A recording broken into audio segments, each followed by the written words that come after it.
Welcome to Successful Living with Bill Knapik. Every week, we talk with interesting people in a variety of professions for ideas to enhance your success in all aspects of life. Successful Living with Bill Knapik starts right now.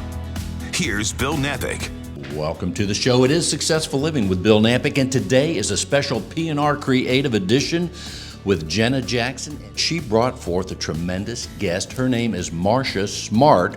She has a company, and it is called Smart in the Kitchen. We're going to find out all about it. Here she is, Marcia Smart. Marcia, welcome to the show. Thank you for having me. Well, let's tell people your company, you do so many things. It's all about food, and it's called Smart in the Kitchen. And guess where we are? We are in Marcia's kitchen right now on location, right? I love talking to you from my kitchen. This is my office, my workspace, my creative space, and where I teach classes from. In fact, this is where it all happens, right? Mm-hmm. So let's tell people are wondering, certainly you are in the food world. Mm-hmm. You have a book, it's called Dinner is Done. So the full menu of the things that you do, Marcia Smart, let's tell people. Okay, so what I do is a combination of a few different things. I started out my career as a food writer and recipe developer for magazines, and since I went to cooking school in 2001 in San Francisco, I did a professional program there and realized that I loved assisting the visiting chefs and loved teaching. So I've been a culinary instructor since then, which is a long time and gives away how old I am. But I also have a blog where I teach meal planning and share recipes, and I have a cooking school site called Smart in the Kitchen School that has online courses and a cooking school membership. Well, first of all, the name is going to stick as people are listening, especially if they're driving. They don't even need to write it down, because how can you forget Smart in the Kitchen? I hope so. Well, what I'm trying to do is share my knowledge with home cooks and really help them feel smart in the kitchen and confident. Well, as far as your love of food, I mean, I would say everybody loves food. I'll speak for myself. I love food and all the visiting restaurants. I'm not a cook, but many people listening are. But it's one of those things, it's kind of sort of like real estate in a way, that it's one of the things almost everybody's interested in, yes, in some way or another. So let's tell people, as far as when you started, you were exposed to so many great chefs, I would imagine, and food, and what got you excited about the world of food and preparing? Because food encompasses so many things: hospitality, meeting people, connecting, and yes, family. I mean, and there are so many different types of, food careers out there. I don't call myself a chef because I don't own my own restaurant. That's really an industry term that's saved for the helm of a restaurant. And there are caterers and people who cook and do food preparation. What I do really is try to share easy, simple things that families can cook at home. And that's my niche. I really, really want to help people make dinner at home. so as far as the different dishes, let's tell people about the instruction as you're teaching online, right? Mm-hmm. Online and in person in Houston. Okay, so let's tell people first of all online. Mm-hmm. What happens? How can they find out? How can they get online to see what you're doing? And then how do you pick? Do you do one recipe at a time, or how does that work? Got it. Okay, so since the pandemic, I have been teaching on Zoom. The first time I taught on Zoom was actually for Houston Life on live TV, so that was a real interesting indoctrination to being on Zoom. But I have a cooking school site that's called smartinthekitchenschool.com. If anyone wants to go there, I have some free recipe book downloads, and those are delivered via email, and then you will then be on my email list and receive any updates about cooking classes and things I'm working on. But when I cook with my membership, so I have about 200 members in my cooking school, and we cook together online once a month on Zoom. And I send them an email for the month at the beginning of the month, like I just sent out my email, and our focus this month is building healthy bowls for dinner. So bowls that would be sort of layers of whole grains, roasted vegetables, healthy proteins, and sauces. And then in the class, I'll teach 3 to 4 recipes online. But then my members receive like anywhere from 12 to 20 recipes a month of similar ideas that they can cook for dinner. And I have, maybe thousands of cooking class recipes from teaching cooking classes for over 2 decades. And it's a way for me to really share things I've found that are easy and great weeknight dinner recipes. So many recipes. How do you choose which one you're going to share or instruct? That's a really good question, because this month I had such a hard time. And for the first time, I told my members that, and I've been doing this now, this membership for 3 years, I was like, this may change, because I just have so many delicious, that's how I love just really simple, fresh food. And I was going through looking at a bunch of different ideas for these bowls that we could do in our class, and I couldn't decide between the Indian flavors or the Mexican flavors or, a Greek kind of bowl or a Mediterranean bowl with a healthy hummus. You have a lot of material, though, right. to keep you going for a long time. So I told them, I think this is what we're doing, this chicken shawarma bowl, but it might change. So as far as, let's go to the process. So people, it's a membership. Yes. So anyone can be a member, I guess. So if I wanted to become a member once a month, yes, I'll have instruction. I'll get online, or someone will get online, and they'll see you talk about a specific recipe. How long is the session? Let's take, for example. It's an hour. So I've realized that people really, lose focus, and they're busy, and they don't want to be online for more than 45 minutes. So I always leave question time at the end, equipment questions, ingredient questions, and my assistant, Melissa, is always on the classes with me and answer questions in chat during the class. So what I do is there are always, a lot of people that just can't make it for some reason. So after we're done, I send them a recording of the class, and then I save all the classes to our class password protected site. So there are 3 years of classes, no matter when you join. Part of the membership. Yep, you get access to all of those and the recipes that are just saved by month. So you can join monthly and just try it out for a month and cancel at any time, or you can join for a year at a discount if you know you want to really give it a shot. So the website for the membership, again, is? You would go to smartinthekitchenschool.com and scroll down to Kitchen School. You'll see signature courses on the front page of that website. So I also have a knife skills course that anyone can purchase and watch on their own, and a meal planning course. And that's using knives in the kitchen. Yep. Okay. In a way that's faster and more efficient. There's nothing I love more than teaching someone how to chop an onion, cut up carrots and celery, those things you use all the time that kind of slow you down when you're making dinner. Exactly. And yeah, it just makes it go faster. It's like any craftsman, you have to have the right tools. Mm-hmm. You have to know how to use the tools, and the tools have to be in proper shape, right? Yes, you have to keep them sharp. PSA, everyone go get your knives sharpened. Sharpen your knives. In fact, I bought a knife sharpener just for my opening Amazon packages. Amazing. I'm not a cook.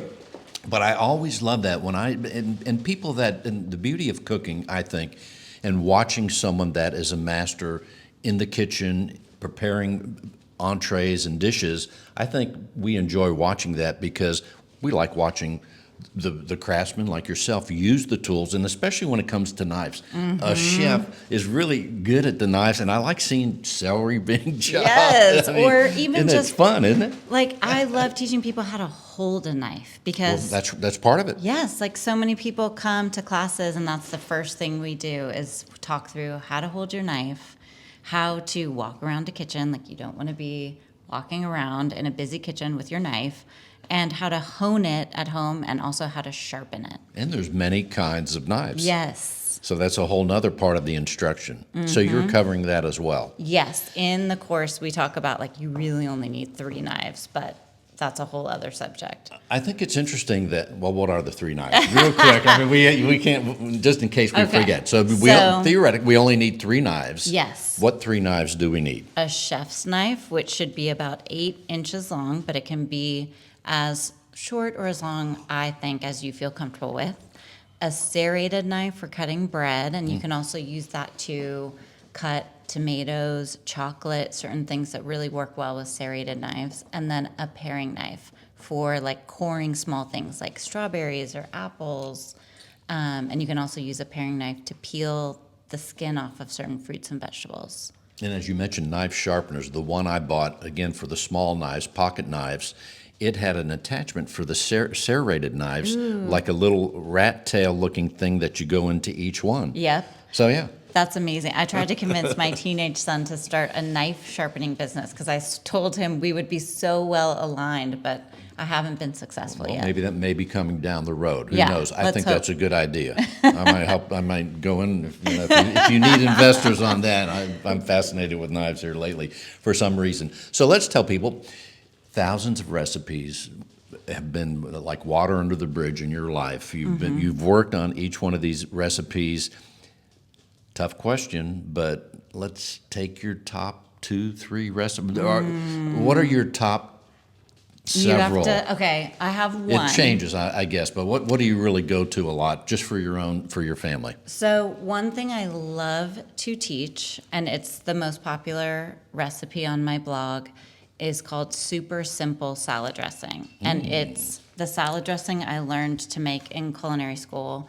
And I like a very tart dressing, but I love to teach people that cooking is subjective. Everyone has different taste buds and flavors they like. So I like to teach people how to taste that and make it work for them. Add honey for sweetness, or add more olive oil to tone down the acidity from the vinegar. And if you don't have apple cider vinegar, then you can use champagne vinegar or red wine vinegar and different variations. But homemade salad dressing is a game changer. It just really is the thing that takes your salad from kind of boring and maybe flavorless to delicious. Well, when you mentioned salad, but there's so many kinds. Yes, I mean, even when I go to a restaurant and our dressings are homemade, well, what do you have? And then they go through the list. Right. But many of them sound really good, but to make them, there's so many different things. There's Totally. with ginger, the balsamic family, I suppose, blue cheese. Yes. I like personally creamy dressings. I have a country great French. healthier ranch dressing recipe on my website that has kind of a optional addition of jalapeno and cilantro that I love. And then I do a really easy weeknight Caesar salad dressing that is kind of a shortcut version. You're not making a homemade aioli base. You're using good quality mayo and building it that way. Caesars are good too. I love Caesar. So we are with Marcia Smart. Her company is Smart in the Kitchen. We are in her kitchen right now. You may be in your car listening. You may be watching on YouTube from another state, country, who knows what. We're in Marcia's kitchen where it all happens. So Marcia, give us an idea of some of the things, many recipes that you have worked with through the many years, but along the way, I'm guessing you experiment as well, and here's something new, and then you talk about that, share that, teach about it. How does that? How does it come?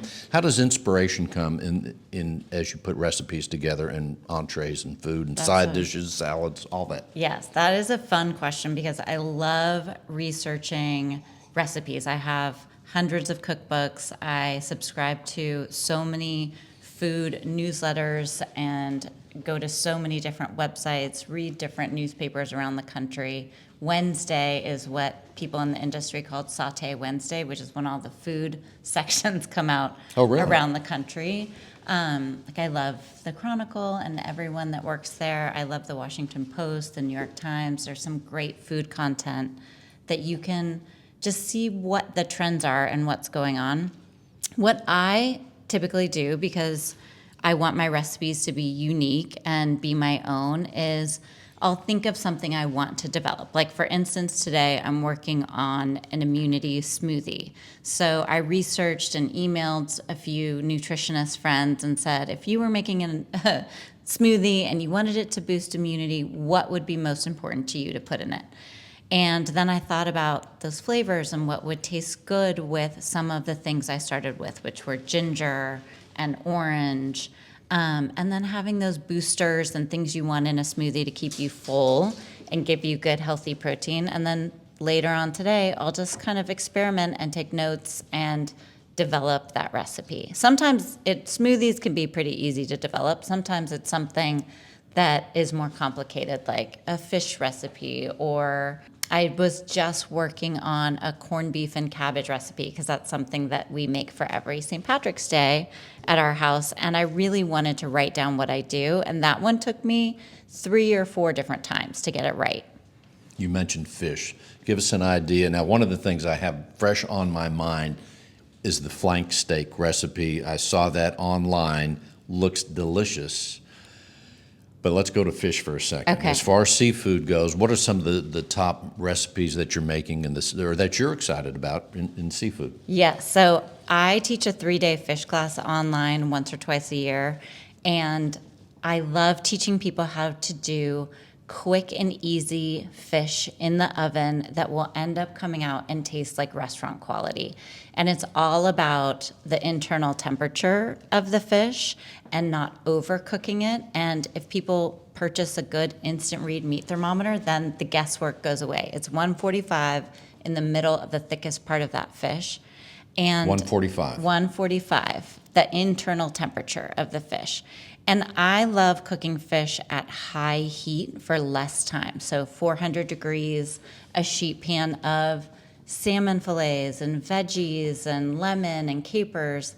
And then I'll serve a sauce with that, like a homemade pesto or a chimichurri or something to add kind of a little yumminess on top. I have a green goddess recipe that I love serving on salmon. But I also tell people I love salmon, but actually my family does not love salmon. Not everyone does. Not I just everyone ran into does. someone last week. I was surprised. Oh, I don't eat no salmon for me. I said, oh, interesting. Right. And I think it's important to just cook what you love and not try to like something that you really don't care for. Okay. Go, try wild cod, which is a really flaky white fish, or try haddock or redfish is so available for us here. And you can make delicious fish tacos with redfish, or amazing white wine and caper braised wild cod. Okay, let's go back to the thing about the seafood. It sounded like that we could use this idea for several kinds of seafood before we even introduce the sauces, which Yes. I'm a sauce guy with anything. Steak, sauce, béarnaise, whatever kind. Yes. Bring I on the love sauce. it. Bring on the sauce would be the theme. So saying that, but going to the basic part of cooking the fish, you're saying high heat, and you're using an oven. So we take the oven at a 400 degrees, I think you said, and you're just putting it on a pan and baking it. Yeah. Until we hit the 145 degrees. Yes, and it doesn't take long. Do you flip it over? Nope. It takes about 10 to 15 minutes, depending on the thickness of the fish, so it's fast too. And to make your cleanup easier, you can line a sheet pan with parchment paper, or you could cook fish in parchment paper bags with ingredients in the bag, which is one of the recipes in my cookbook. No, boy, there's so many things that are going through my mind right now. I want to ask you, what about the air fryer? Are you a fan of air fryers? I do. I love how they create a crispy texture without the extra oil, because I'm always trying to be healthier and cook healthier recipes for my family. Right. But I don't cook with it very often. It's a big, bulky appliance, and I'm kind of a minimalist. I do use an Instant Pot a lot, which is a pressure cooker, and that's mostly because I cook for a living, and then I have to cook dinner for my family at night. So I love how the Instant Pot can make things quickly, and you can end up with like a braised stew texture in a fraction of the time that it would take on the stove. Okay, so as we're waiting for the fish in the oven, at that time, are you working on the sauce? You've already Yes. decided which sauce we're going to put on the fish, but you're working on that Yep. as it's cooking. And I mean, a genius move is to throw some thin green beans or some cherry tomatoes or blanched. If you have kind of tougher vegetables like broccoli or cauliflower or potatoes, you'd have to blanch those in water a little bit to soften them. And then you could throw those on the sheet pan and you have a dinner that's done in 10 minutes. Okay, as we're talking about fish again, we've talked about the oven cooking, which you're a fan of. Mm-hmm. Some reason I'm thinking, what about the skillet, a cast iron skillet? Do you do any seafood with the cast iron skillet? Yes, Is I that a love- good tool for the kitchen? I'm guessing. Absolutely. I love a cast iron skillet. Okay. And I love how cooking in a hot pan creates a crispy Right. texture. And then I also love grilling fish or cooking it on a cedar plank on the grill to get that kind of woody smoke flavor. That's what I'm not a chef. I'll put steaks on the grill, seafood. But isn't that the thing about cooking? There's so many things you could do with food and tools that you could use, from ovens to grills to pans. Yes. It's exciting. One of the things that I love to teach is kind of how to take out any excess in recipes so that, backing up a little bit, as I mentioned, have 3 kids, I work, and we just have a busy life keeping it all together. 3 children. 3 kids. And I bet they have different taste buds. Absolutely, and they play different sports that have different schedules, and Pretty busy, yeah. it's a lot. So I love dinners that are simplified but are still delicious. And that everybody likes. Yes. So you have to find, as a mother, you know through the years, which ones are going to be for everybody, or maybe every once in a while you'll cook something for the one that doesn't like what the other 2 or vice or whatever. I have a strategy about that and an opinion about that because I've told my family that it is not my job to keep track of everyone's likes and dislikes in terms of food. It's just something that changes over time. Like, you might have Brussels sprouts 5 or 6 times. The 7th time you have them, you like them. I try to tell my kids they have to taste everything. They don't have to like it, because I don't like everything. They have to taste it, and they can't be rude because someone has planned, shopped for, prepped, is going to clean up that dinner. But when I meal plan every Sunday, which I do every Sunday For the week. for the week ahead. Smart. And I post that on my blog, and it's really what I'm cooking for my family, and it helps me get organized for the week as a busy mom. So one way that I get around complaints is I send my kids are teenagers, so I can text them. I send them a text and say, does anyone have any requests for the week? And if it's something reasonable that's not too complicated, I try to incorporate it. That's awesome. We are talking with Marcia Smart. Her company is Smart in the Kitchen. One of the websites is smartinthekitchen.com. And she is also an author of the book called Dinner is Done. We're going to look at that here in a little bit. For right now, we're going to take a quick break. Stay with us. We'll be right back. At P&R Creative, your story is our motivation. We want to tell your story in a way that resonates with your target market. Reach out to us through our website, prcreativegroup.com. That's prcreativegroup.com, or call us at 832-553-6208. 832-553-6208. Reach out to us. As we continue with Marcia Smart, her company is Smart in the Kitchen. We are in Marcia's kitchen right now. So many great things happen here. She helps people with food instructional classes once a month and so much more. Marcia, welcome back. Let's tell people, I mentioned earlier that you have a book. Let's tell people about your book. We have it right here. Let's tell them. Well, I'm so excited to share about it because it was really a labor of love and something that was my dream to complete. And just seeing it come out in November was so exciting for me. So it is all weeknight recipes, simple dinners, things that are not too complicated, don't have too many ingredients or too much equipment to clean. And I try to share tips on every page that I share in cooking classes. So there's a smart tip on every page that might be sort of the insider information. And I love giving people substitutions. So I give notes on every page also about how to make it work for you if you have different allergies or different ingredients, or kind of how to tweak and change the recipes. And the name of the book is? Dinner is Done. Dinner is Done. And if someone's right there before we talk more about it and they want the book, where do they go? They can find it on Amazon or on my website, Smart in the Kitchen and Smart in the Kitchen School. There's a link at the top. And it's available at a lot of small retailers in the Houston area. The photography.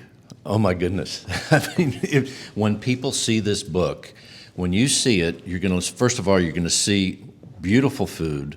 You know it tastes good because it looks so good. And how about that connection in the culinary world, Marcia, right? Yes. If it doesn't look good, it may taste great, but presentation, just like in most categories of life, is everything. Yes. And look at this. I Incredible. was so nervous about this part of creating the book because I had The photography? The photography. I did not do the photography. It was done by Deborah Smale in Houston, and she is an award-winning photographer. So It's beautiful. I knew Deborah would do beautiful photos, but I had to cook and style the photos. So I was nervous about my part in that, not about her part. But the second, I actually really missed that process of being in the studio with her because it was so creative, so fun to show up every day. Every day was different.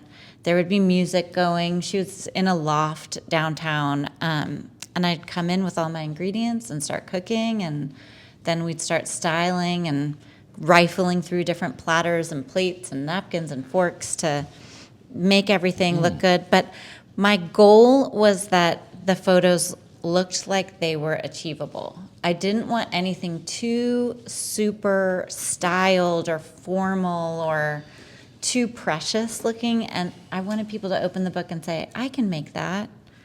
So I think we achieved that, I hope. I think you did. In fact, that's a good point that you were mindful of that, because many of us are discouraged when we look at these tremendous chefs and we see these great dinners that we might have that are presented or on TV or elsewhere. We're like, yeah, that's great, but I'm not even going to try. Right, or like a long list of ingredients. Well, look at this one. This is one of my favorites. Oh my goodness. This is like a broccolini or broccoli with anchovy, lemon, olive oil, red pepper, vinaigrette, and it's just so good. Okay, so let's sell some books here and tell people what page is this. This is page, listen, when you get the book, you're going to go all over the book and look at the pictures, but definitely go one of the starting points, page 146. Right here, right, Marcia? Look at this. I love thing. it. I love that incredible. so much. Yeah. And I love there's a story in this recipe because even though I said I don't keep track of my family's likes and dislikes, there are some that are hard to avoid.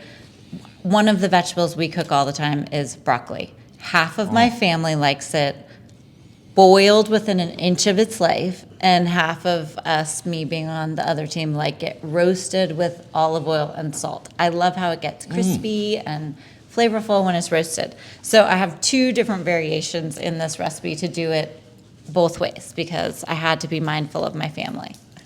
As you flip the pages, the colors that, even if we're not zeroing in on one page and one recipe, look at this. The colors as you just scan the book and flip the pages. How many photographs are in there, roughly? I think there's about 100 photographs or more because there are some extra like prep and ingredient photographs. But it was really fun to create. Oh my goodness.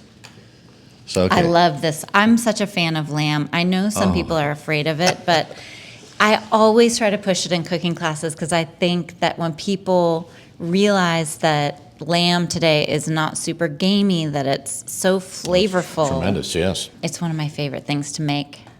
Page 114, in case you're wondering, right? Oh, I love it. Look at that picture of the lamb, rosemary, garlic, grilled lamb chops. You know that's good. That's just, it's so good. It's so good. I'm just curious. Staying on this Okay. picture. Now we see the lamb presented in a beautiful way. How many people would that feed? So the recipe serves it tells you right there. 6, and there's a good rule of thumb that for a main course, it's 6 ounces of protein per person and 4 ounces for a lunch serving. But I always kind of gauge that some people are, hungry, might eat more than that. Some Right. people might eat less than When that. we so- taste the lamb chop, I know I'm going to have one extra one of Yes. whatever my normal allotment would be. But going back to your achievable comment, there's not that many ingredients. Right. So most of, if I'm guessing as far as being a good chef, is what you do with each ingredient versus, correct me if I'm wrong, versus having a million ingredients. Exactly. Because look, here you have the garlic cloves, rosemary leaves, cumin, extra virgin olive oil, lemons. Somewhere we're going to get to the lamb, and there you go, a little bit of salt, Yep. avocado oil. Come on, So looking good.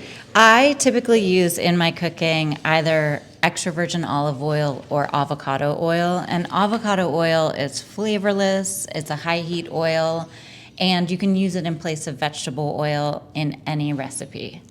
It's Avocado just, oil. Yes. And it's healthy? It's healthier Okay. than a lot of the kind of shelf vegetable oils that are out there, which are really just a combination of soy and corn usually. So I do love avocado oil for cooking. There are so many favorites in here, and like this is one The of my beef favorites. stew. Oh my Yes. goodness. There's right there. The carrots jump out at me because a stew, and when you have a carrot in there, right there, It's tremendous. colorful, and I love that this recipe for beef stew, it has some harissa in it, which is No, what's that? It's a North African condiment. It's a paste either or a dry spice, and most grocery stores carry it in the international aisle, and you can keep it in your fridge for a long time.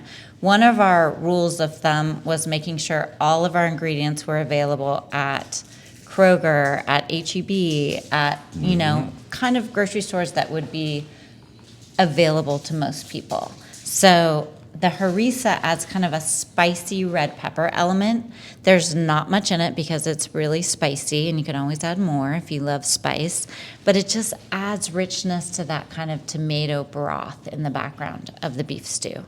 You're kind of reading my mind because I was going to say, again, we're looking at the picture of the harissa beef stew, page 138, by the way. Here it is. All the ingredients are there, serves 6 to 8. Beautiful photography.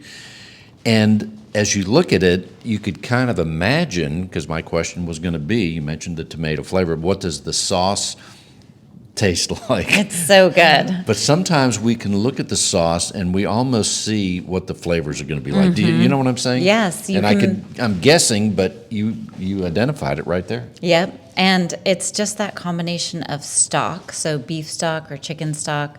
There's a little bit of balsamic vinegar to add some acidity, and then tomato paste, harissa, paprika, just really come together with the flavors of the garlic and onion and the beef, and it's so good. This is one of my favorite love that. cold night recipes. It will warm you up. As I look at that, it looks incredible, but I'm also imagining maybe a little French bread to dip for the sauce or some kind of bread. Absolutely. You need some crusty bread to dip Yes. in there for sure. All right.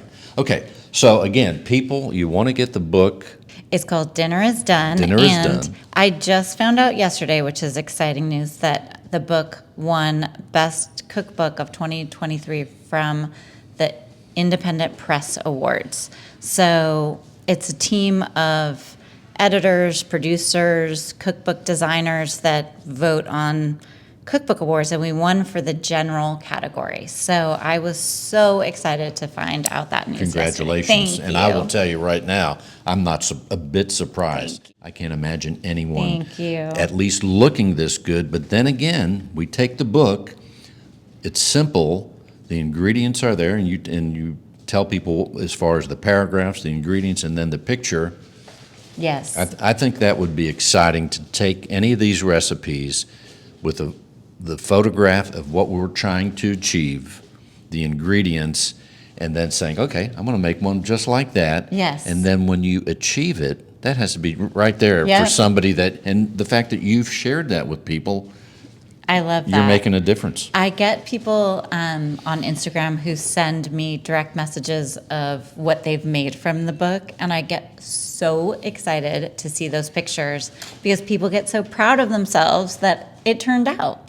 But that's true. It's not just for ourselves and even our families, but if we're able to touch someone, I don't know, a country away, a couple states away, across the street even, that's part of our fuel, I think, to keep us going in life and to life satisfaction. Absolutely. So yeah.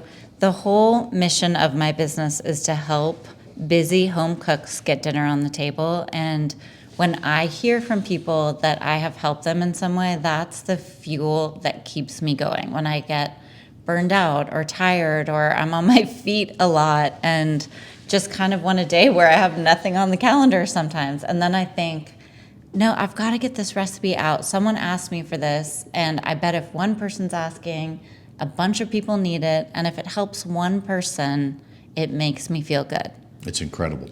So as far as about how many recipes are in your book? There are about 100 recipes, and there are soups, salads, veggie sides, and then meatless, and fish entrees.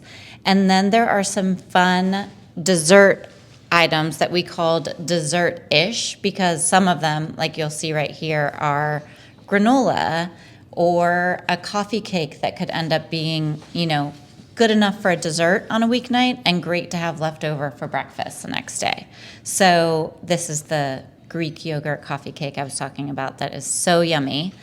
But they're all very simple. There are also some fun cocktails in the back of the book that are simple homemade cocktails, and I give some teaching tips along the way in each chapter about kind of equipment you might want or how to make these recipes work for you. You're covering so much ground.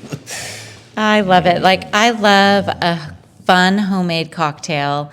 One of my favorites. What's your favorite? Yeah. So in the book, there are some fun cocktails to entertain with, and living in Texas, there are, of course, maybe 4 different margarita recipes, but there's a cocktail in here that I love that's called a Spagliato, and it's a Negroni with sparkling wine instead of gin. So it's a little bit bubbly, and I love the flavor of Campari, which is in this, which is a bitter orange flavor. So that is one of my favorites, and also this Campari orange juice and soda, which means just club soda. And that, when it's hot in Houston and you want an easy cocktail on ice, is so refreshing. Let's go back to the margarita for a minute.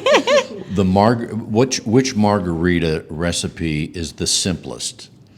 Okay, And you have 4 of them in here, yes, right? Okay. The simplest is probably, I would say, this ginger margarita. So it's really just lime juice, tequila, and ginger beer.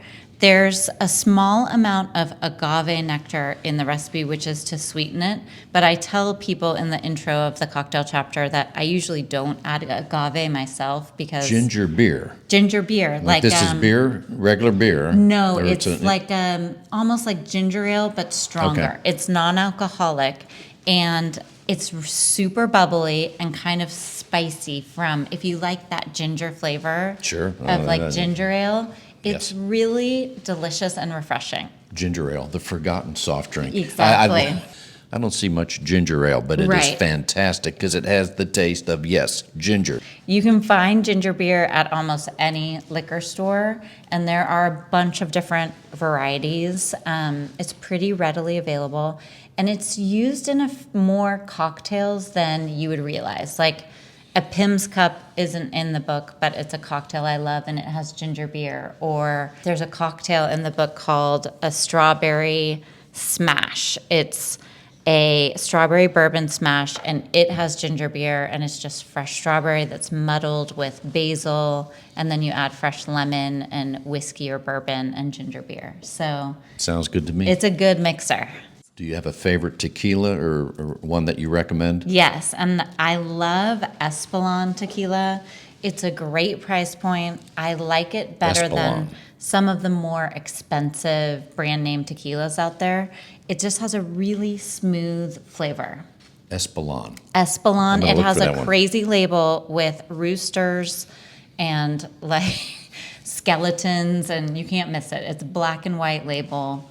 But We could Espolon. do several shows on labels of wines. Yes, I love that. I was just at the liquor store too, and as I was looking for what I was there for, one of the things was tequila and scotch, and I'm thinking, I'm fascinated. Look at these labels, the artistic work, the imagination that's used. Anyway, It's an art form. but here we go. We're getting back to the word imagination. In cooking, imagination, you have to have a tremendous imagination to be able to take what you already know, what you maybe learned last week in the world of cooking, and then say, okay, what if I did this or that, or instead of putting it on a in the oven, maybe the cast iron skillet, or Yes, I or mean, like what flavors. There's a book called The Flavor Bible that's actually a Oh my great goodness. book. And The Flavor Bible. The Flavor Bible, and there are all these different listings for ingredients. So say you were making something that had ginger in it, and you wanted a ingredient that kind of complemented ginger. You could go through and go to the ginger listing, and they would give you a million different ideas. It is creative, and I love the creative aspect of recipe development and cooking, and it's so relaxing to me because it's, if you've heard that term, flow, like being in flow, and Yes. it just makes me not think about anything else except what I'm doing at the moment. okay, let's go to something simple and basic for people like me that I want to cook a steak. Okay. All right, and everybody has a grill, and lately I'm confused. There's so many kinds of grills with pellets. The only kind of grill I have at home, and maybe others, is a gas grill, as I'm looking across your window here in the kitchen, a gas grill, and then also the charcoal with the charcoal briquettes. So let's just take the gas grill. If you were to cook a steak, what would you do to your steak, and what's your favorite cut? Do you have a Yes, preferable? I what, do. What do you like? And The I'm filet? laughing because my teenage son has been on this kick where he goes and buys his own steak and brings it home and grills all the time Okay. as his like late night post tutoring snack. But I love ribeyes. A bone-in cut is always going to have more flavor, so a bone-in ribeye is delicious. It's easier and more kind of user-friendly to use a boneless cut, so you could do a boneless ribeye or a fillet. And my tip for cooking steak is to preheat your grill and really get it hot. And Okay. when, say you have a gas grill, Yep. you're going to turn it on to preheat. Turn it on high Get it hot. and close the lid. And then you're creating an oven because you're trapping all of that heat. Then don't worry about cleaning the grates until that grill has heated up, because everything's going to burn off those grates.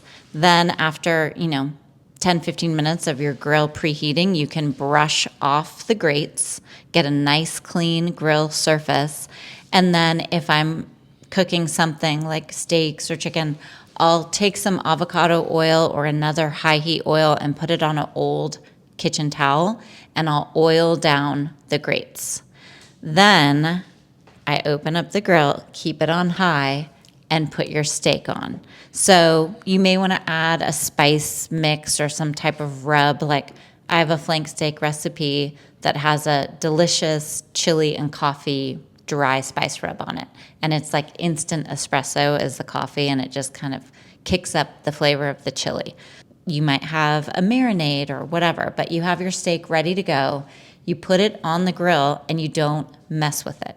Don't Let move it around. We have a sit. tendency to want to move stuff around Yes. and always tend to it. Yes, and when you do that, you want it to sear, meaning you want a cooked hard surface that's going to trap in all those juices. So keep it high, get a sear, flip it after a minute, 30 seconds, or 2 minutes or so.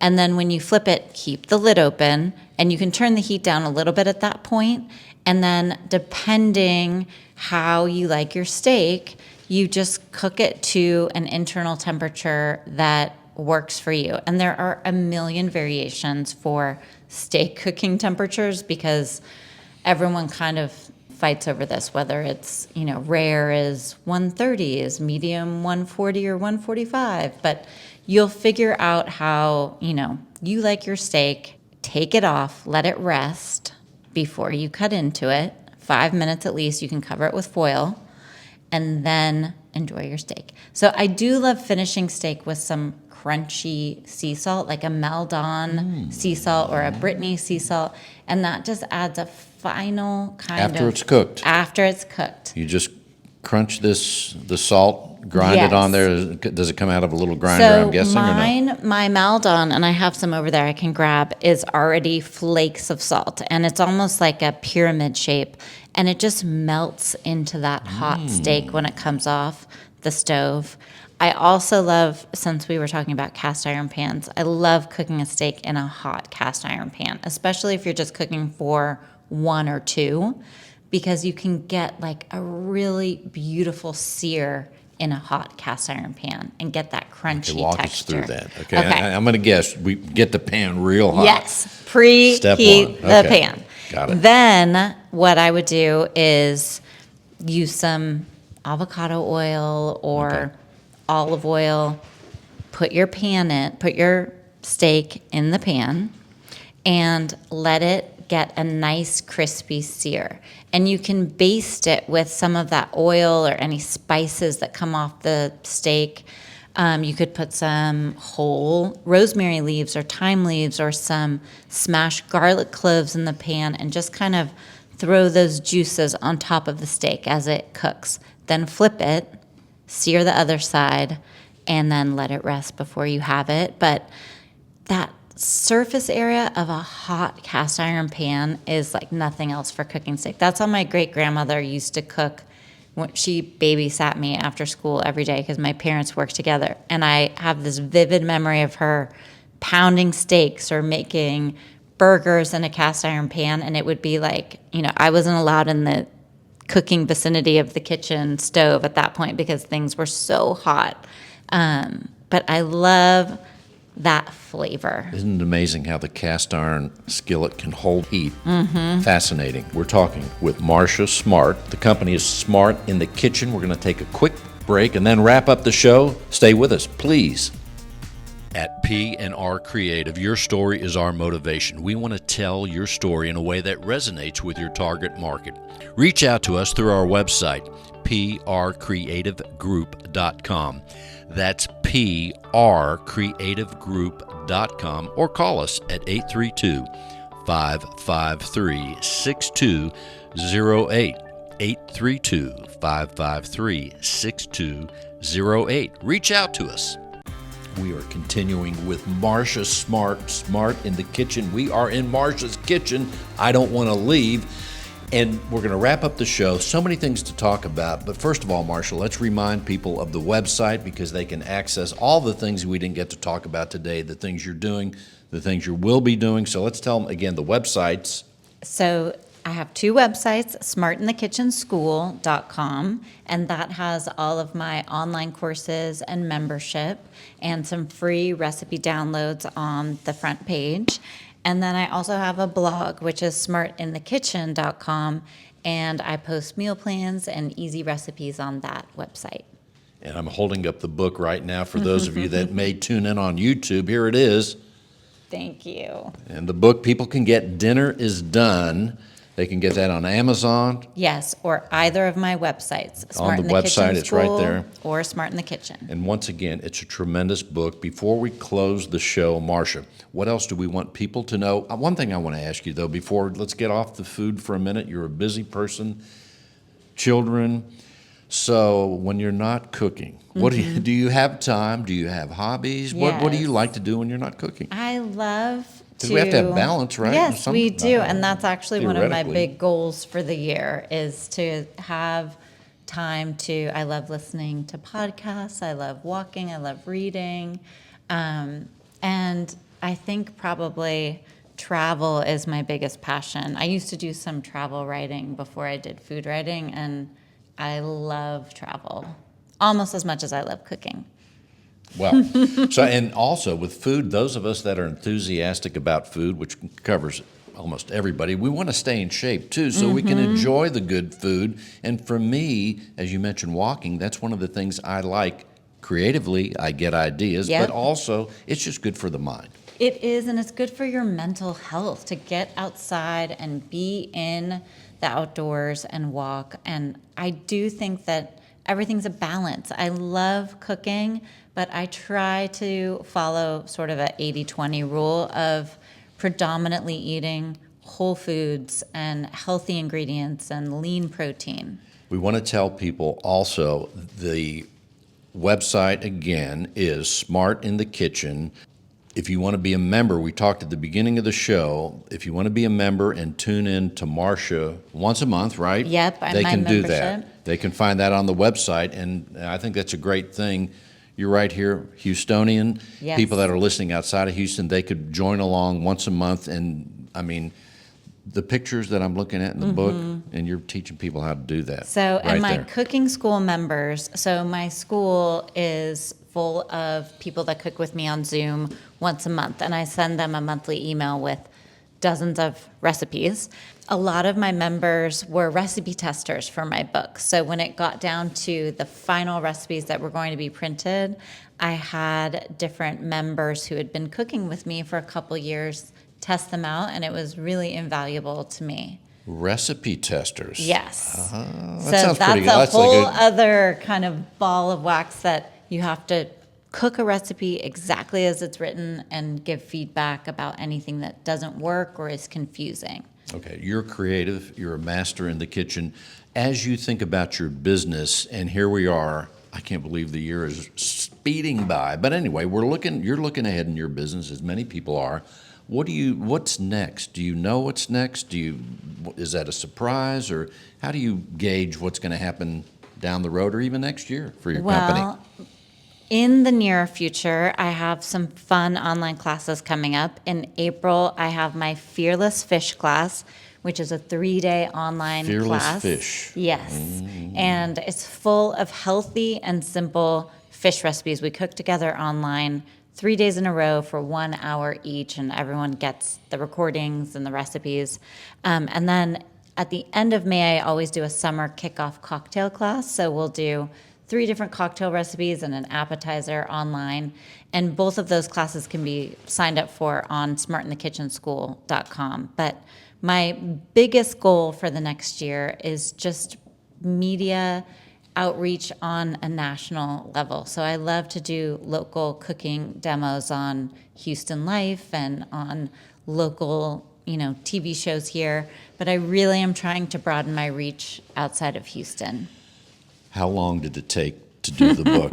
I mean, That's just a tricky question. just the Yeah. photography alone, but It was years. It takes years think, to make yeah. a cookbook.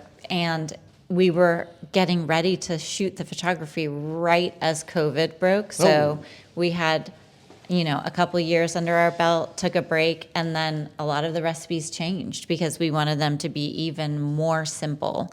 So it was about 3 years in the making, all in. that's unbelievable. The book is Dinner is Done right here in Houston, Texas. She is Marcia Smart. Fearless Fish, Smart in the Kitchen. You got a lot of things that you're thinking a lot. My brain You doesn't never stop, do you? No. I would just love people to know that they can find me on Instagram at Smart in the Kitchen, or they can email me at Marcia, Marcia, at smartinthekitchen.com. And I love sharing recipes and answering cooking questions. So DM me on Instagram or reach out anytime. Simply go to radiobill.net. That's right, you can find all the YouTube videos that I'm making, all the things that relate to this show, radiobill.net. It's all right there. Thank you, Marcia, for being with us, and we'll see you all next week. Thanks for listening.